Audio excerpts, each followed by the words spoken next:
अस्सलाम वालेकुम एवरीवन, कैसे हैं आप? आई होप आप ठीक होंगे इंशाल्लाह। आज मैं आपके साथ स्पेशल गोश्त बनाने का तरीका शेयर कर रही हूँ। यकीन मानिए अगर आपने एक बार इस तरीके से गोश्त बना लिया तो बार बार इस रेसिपी को बनाने पर मजबूर हो जाएंगे। तो चलिए फिर जल्दी से शुरू करते हैं मज़ेदार और खुशबूदार गोश्त की रेसिपी को। सबसे पहले चूल्हे की फ्लेम को ऑन कर देते हैं, ऊपर कढ़ाई रख देते हैं और 1 कप ऑयल का डाल देते हैं और 1 टीस्पून इसमें शामिल कर देते हैं लहसुन का पेस्ट। जैसे ही लहसुन का पेस्ट गोल्डन हो जाए तो इसमें हम शामिल कर देते हैं हाफ केजी मटन। ये गोश्त की रेसिपी मैं छोटे गोश्त से बना रही हूँ, आप चाहें तो इसे बीफ से भी सेम तरीके से बना सकते हैं और इसको फ्राई होने देते हैं कलर चेंज होने तक। अब इसमें 1 टीस्पून शामिल कर देते हैं अदरक का पेस्ट और इसे फ्राई करते हैं 5 से 6 मिनट के लिए।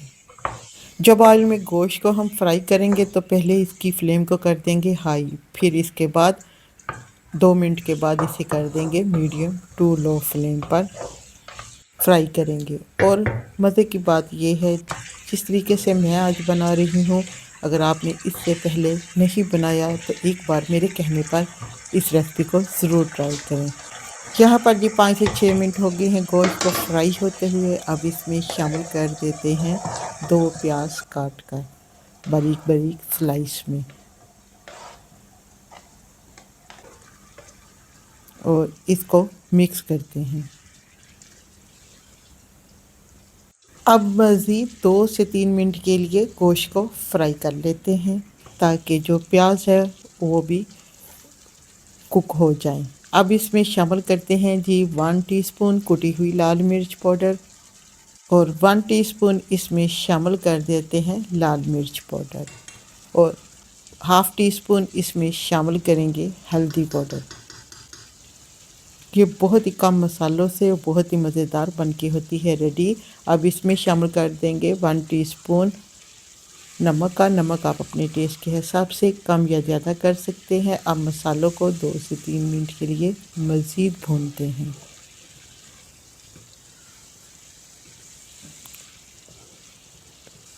यहाँ पे गोश्त और मसालों को भूनते हुए 2 से 3 मिनट हो गए हैं और अच्छी सी बनाई हो गई है। अब इसमें शामिल करते हैं और टमाटर, इसे मैंने बारीक बारीक स्लाइस में काट लिया था। अब ऐड कर देते हैं और इसे मिक्स करते हैं।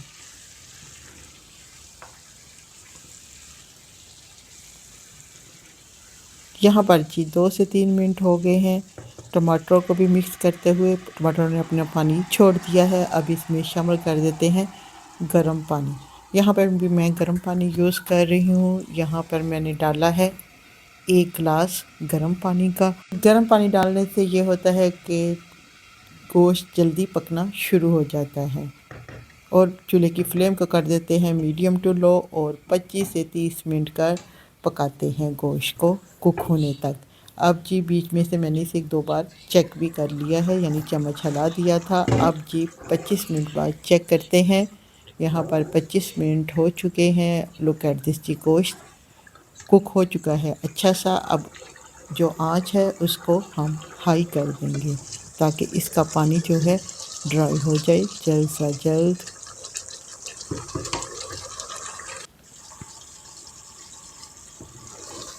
अब हम गोश्त को तेज़ आंच पर भूनेंगे ऑयल सेपरेट होने तक। यहाँ पर जी ऑयल सेपरेट हो चुका है। अब हम इसमें, और अच्छी सी गोश्त की बनाई भी हो चुकी है, अब इसमें डालते हैं सब्ज़ वाली मिर्चें और सब्ज़ धनिया लास्ट में और इसे मिक्स करते हैं ताकि धनिए और मिर्चों का जो फ्लेवर है गोश्त के अंदर तक चला जाए। मैंने हर चीज़ को बहुत ही आसान तरीके से बताया है ताकि कोई भी घर में आराम से बना सके। इस रेसिपी की ख़ास बात यह है कम मेहनत में होटल जैसा टेस्ट आता है। इसमें अब ऐड करते हैं हाफ़ टी स्पून गरम मसाले का और 1 टीस्पून इसमें सूखा हुआ पिसा धनिया और इसको कवर कर देते हैं 2 मिनट के लिए। चूल्हे की फ्लेम को ऑफ़ कर देते हैं। जी 2 मिनट के बाद देखते हैं। Look at this ji, check करें, बहुत ही ज़बरदस्त मसालेदार यहाँ पर गोश्त बन के हुआ है रेडी।